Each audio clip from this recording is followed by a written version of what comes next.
If you like what I do, consider joining my channel or donating to my coffee. Links in the description.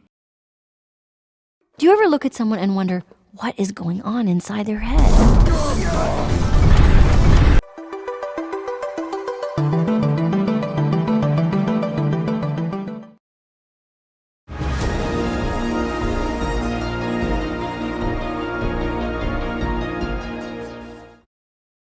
This may surprise you, but when I was younger, I wasn't the Metroidvania guru. I loved me a good Metroidvania back then, but the genre wasn't as prominent as it is today, with at least one new MV coming out a week. No, back in my formative years, I had a much different obsession.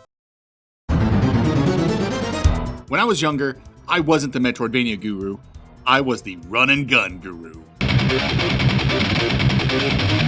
I loved every game that had me running and gunning, baby. And the more explosions, the better. I loved Contra, Super C, and especially Contra 3, The Alien Wars. And when my stepbrother got a Genesis, I finally got to play hardcore, as well as my all-time favorite, Gunstar Heroes. I was so into running guns, and I was actually good at them too. I used to come home from high school every day and play Shattered Soldier on the PS2 with Shadows Fall blaring in the background. I could beat that game on the hardest difficulty without taking a single hit. Gosh, if only I had that kind of time to waste today. Youth really is wasted on the young.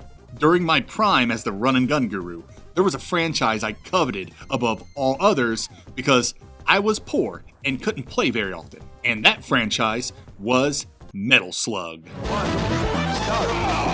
Owning any of the games of this series in the 90s would have cost you an arm and a leg. The Neo Geo AES console was like $700 and each game was around $350. I don't do math on this channel, but you can imagine how expensive owning the series at home was. If I ever wanted to play Metal Slug as a kid, I had to save up the quarters from my lunch money and walk to my local putt-putt golf to get my Metal Slug fix. Looking back at this time in my life feels strange, considering a decade later I bought the entire anthology on a single disc for like $20. Anyway, sorry for the long intro. It's my roundabout way of expressing how much I love running guns and how elated I am that a studio finally decided to combine the two genres I love the most to create Guns of Fury.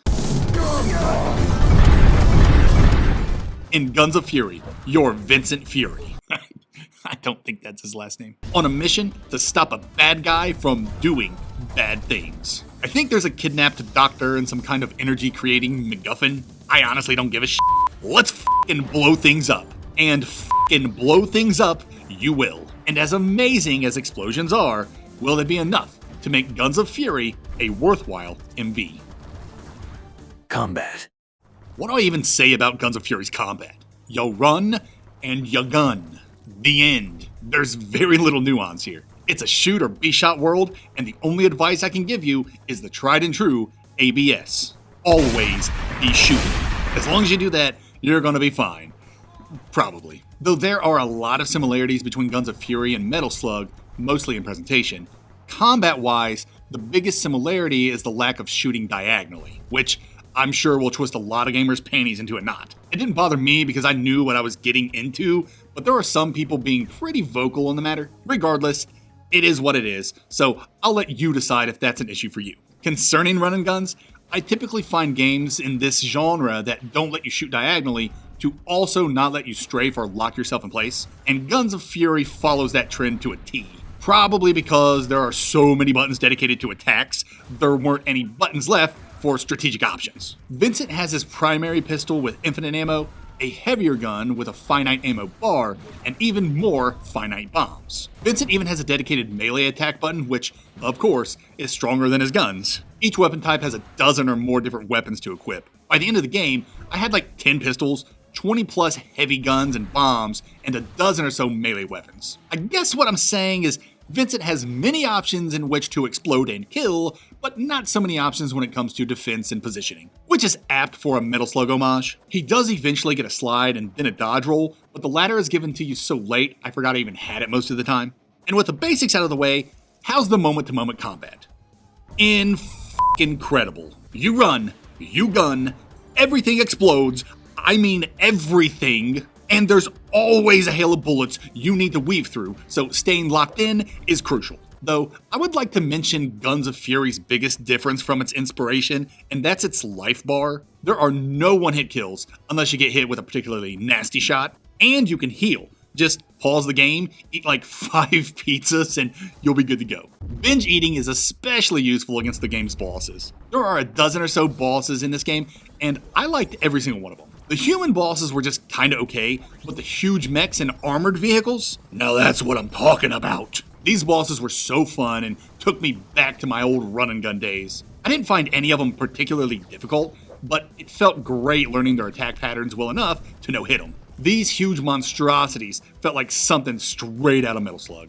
Something else straight out of Metal Slug are the vehicles Vincent can commandeer during his mission. There are a few one-off vehicles or tools Vincent can use to wreck shit, and then there are these mech suits he can acquire once he's found their keys. These moments are awesome, but I wish there were more of them, and I especially wish there were more of them in combat situations because they make you so overpowered. Some instances where you need to use a key to get a mech are going to either involve a puzzle or some utility gating that only the mech can get through. The way the game used the mechs isn't bad, I just wanted more of it.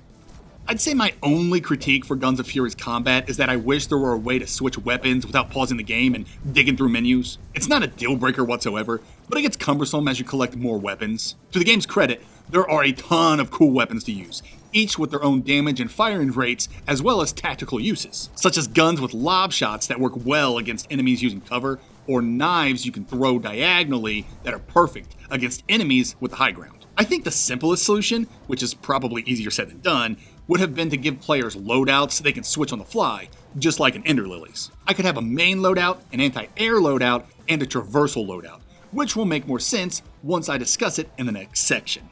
That's it for combat.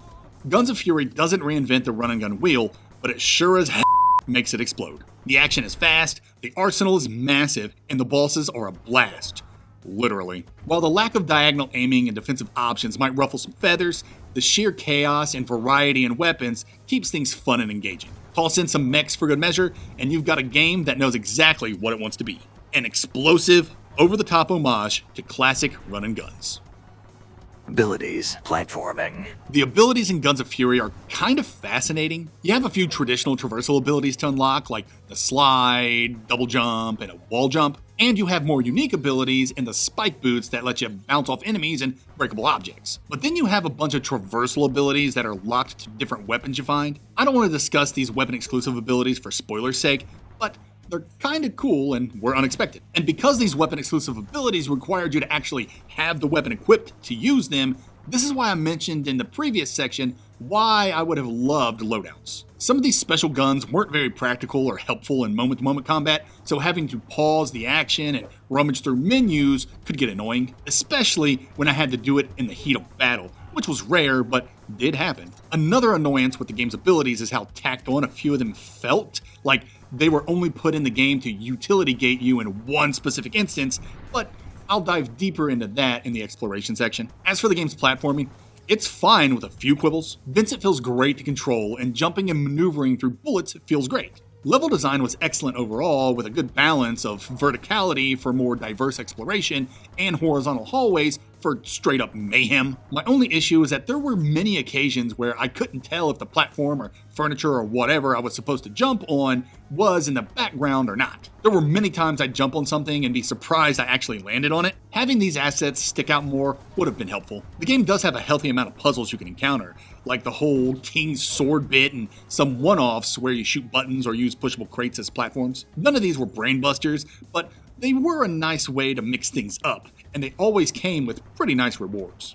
And that's it for this section. Guns of Fury's abilities and platforming do a solid job of keeping things fresh, even if some mechanics feel a little undercooked. The weapon-exclusive abilities are a cool surprise, but would have benefited from a more streamlined loadout system. Platforming is generally smooth and enjoyable, though occasional visual clutter can make distinguishing background from foreground tricky. And while the puzzles won't melt your brain, they're a welcome break from the non-stop carnage. Overall, the movement and traversal add just enough variety to keep the action feeling dynamic and engaging.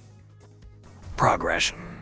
Guns of Fury is a really nice mix of being a Metroid-like and an Metroidvania, but I think it leans more to the Metroid-like side of the Metroidvania spectrum, because improving your character comes down to how well you explore the world. The stats Vincent can increase are his HP, heavy gun ammo, and bomb ammo, and each is increased by finding their respective item during exploration, such as finding medals that increase your HP. Guns of Fury is also littered with shops, and collecting money while slaughtering everything in your path is probably the most addicting thing about Guns of Fury. There's only one currency, but there are so many objects to collect with differing values. An enemy can drop a coin worth $5 or a money bag worth 90. I don't know why, but my tiny lizard brain loves this. Things in this game can get kind of expensive, so it's best to use your money wisely. You can buy items like food to heal you or ammo reserves, but the big ticket items you're going to want are the weapons. Some of the best weapons in the game can be bought. I bought this one pistol from the first shop that carried me through the mid-game because it had armor-piercing rounds. And I bought this heavy weapon about a quarter of the way through that absolutely broke the game. It's called the GM launcher, and it had modest damage, but it cost next to nothing ammo-wise, had a ridiculously high rate of fire, and had strong homing capabilities. I could literally stand in the middle of a chaotic battlefield and shoot wantonly into the air and still win thanks to this gun. I loved it so much. There are a few side quests you can find that are basically fetch quests, and the rewards are okay. To be honest, I was surprised the game even had NPCs, let alone side quests, so these just felt like a bonus to me.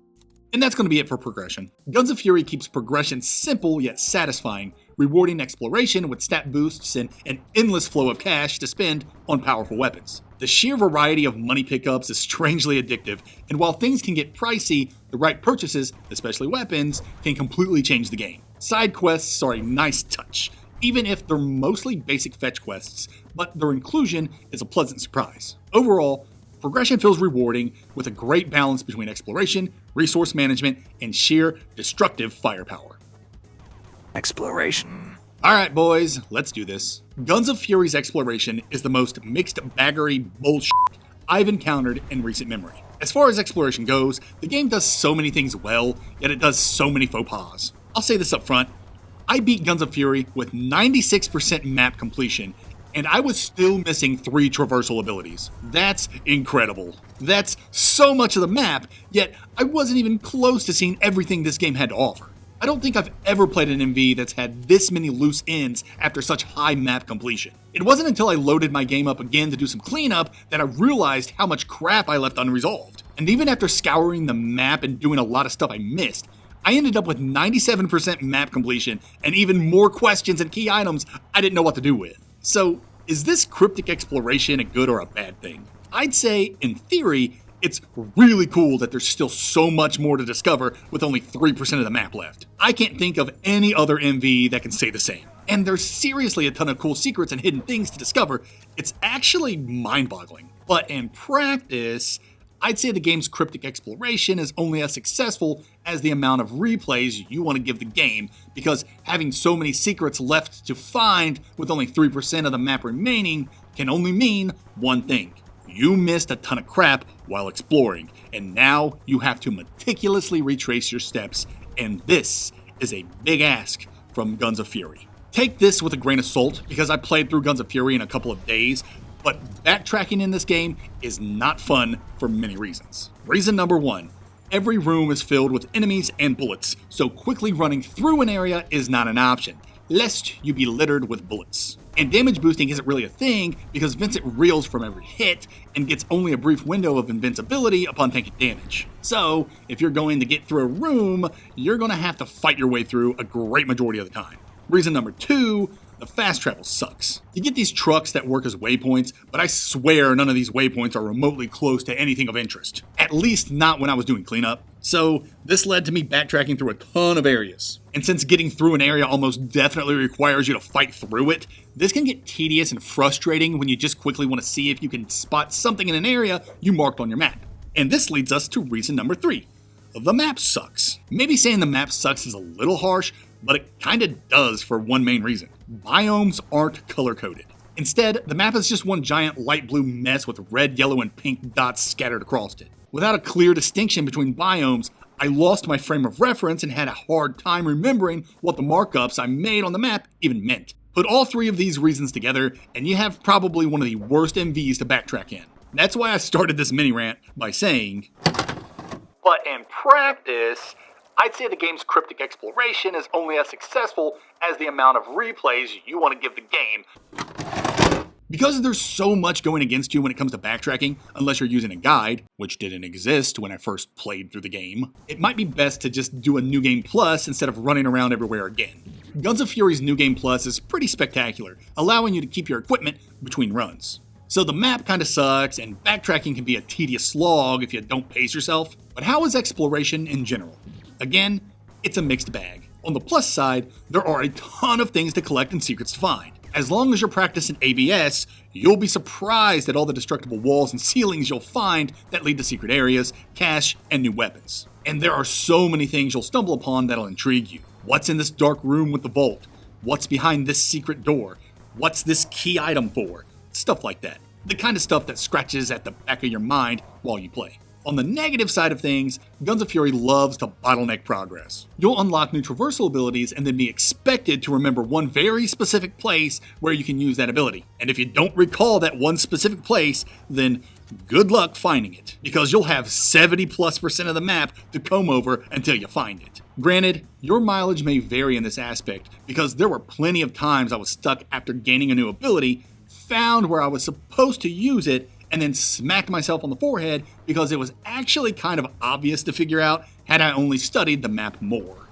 And that's it for this section. To wrap up my feelings about Guns of Fury's exploration, I'd say it's good. The game definitely respects players' intelligence by not holding your hand and allowing you to get stuck, and I appreciate that. And I love all the cool stuff you can find and the secrets you can uncover. My only real gripes are with the colorless map that doesn't help differentiate biomes, and backtracking being so tedious thanks to the insane amount of enemies in every area that respawn whenever you re-enter a room. It just really slows things down when you're trying to figure out where you're supposed to be going next. Atmosphere, narrative. I'm going to keep this section short and sweet. Just look at the game. It's beautiful. Its sprites look amazing, especially for the mechs and vehicles. The backgrounds are gorgeous, the sound design is exactly what you'd want in a game full of gunshots and explosions, and the music hits hard with a nice combination of chiptune, rock, and upbeat jazz. If you're into Metal Slug's aesthetics, Guns of Fury will not disappoint. Vincent's sprite is a little generic looking, but his portrait is a pretty good facsimile of Chuck Norris, and you gotta love that. Here's a fun fact for you. Chuck Norris has never played a Metroidvania. That would require ability gating, and nothing stops Chuck Norris. Oh, brother, this guy stinks! Speaking of humor is a central part of Metal Slug's charm, and Guns of Fury even tries to emulate that with some of the wacky things the soldiers can be caught doing when they think you're not around. Wacky humor isn't as prevalent in Guns of Fury as it is in Metal Slug, but it was nice to see them throw in some slapstick here and there. When it comes to the narrative, there's not much to say. You're a commando tasked to rescue someone, find something, and stop a thing from happening. The story's really just dressing for the chaotic gameplay, and the game is stronger for realizing this. Though there are 5 different endings to the game, so some narrative deviation exists, and that was a pleasant surprise to discover. Final thoughts and score. Guns of Fury is exactly what it sets out to be.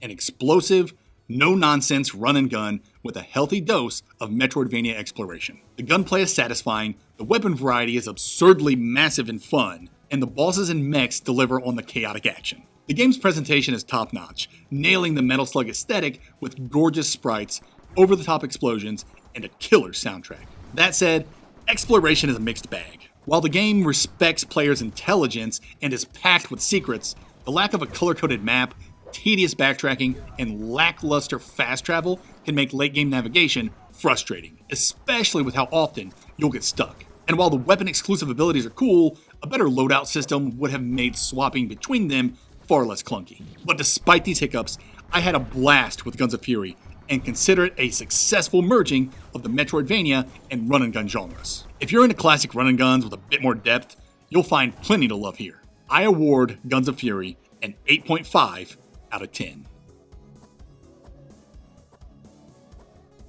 Guns of Fury is available on PC and Nintendo Switch. It took me about 9 hours to complete the game on my first run. I played Guns of Fury exclusively on the Steam Deck with 0 issues. Therefore, I give Guns of Fury a Steam Deck rating of verified. Pair placement. Guns of Fury delivers an exhilarating action experience with highly chaotic yet satisfying combat I've not seen in a Metroidvania outside of Ravi Ribby and Heavy's boss fights. And though its exploration is rewarding with lots of incredible secrets, it does stumble a bit partly due to some frustrating backtracking made worse by a poorly color-coded map and tedious enemy respawns. Guns of Fury explodes in the B tier.